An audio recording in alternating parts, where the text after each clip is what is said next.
So let's try first to define what does a misbehavior mean, because sometimes things that are looked at as misbehavior are normal child behavior. Like a child has the right to make noise, a child has the right to be messy, a child has the right to make mistakes, a child has the right to move a lot.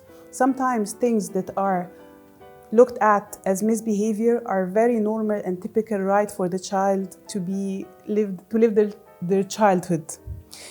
So let's look at the reasons of why children sometimes do the things that we think is wrong or we consider as misbehavior or we have agreed with them not to do.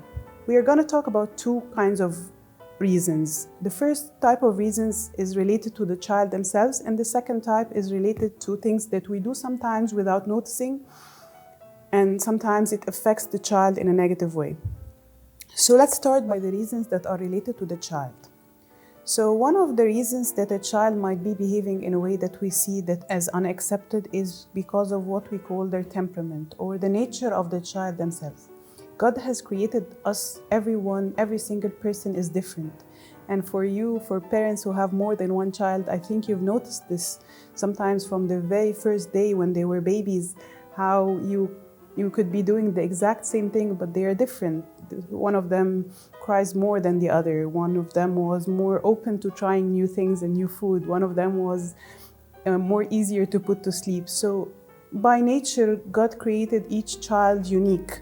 And sometimes just being different is looked at as a misbehavior. For instance, sometimes if a child his nature is that he likes to move a lot. So it's not something that he's doing out of bad intention, it's just his nature. This is the way he gets his energy out. This is the way he explores the world. This is the way he enjoys his time. So he's not doing this because this is a bad behavior. He's doing it because this is what he knows, how he feels comfortable. Another thing could be that some children are by nature introverts. They take time to get to warm up or get comfortable in new settings. And sometimes this is looked at as your child is very shy, your child is not very friendly.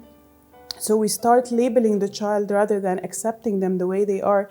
And when we accept them, we can help them develop their skills. But acceptance is always the golden rule. I need to accept the child the way they are so I can help them accept themselves in the beginning and then try to develop their skills.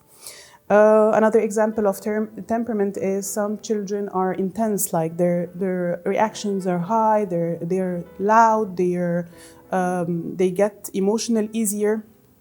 So we need to accept the fact that some children are just different, and we need to help them accept themselves by us showing them that we accept them unconditionally in the first place.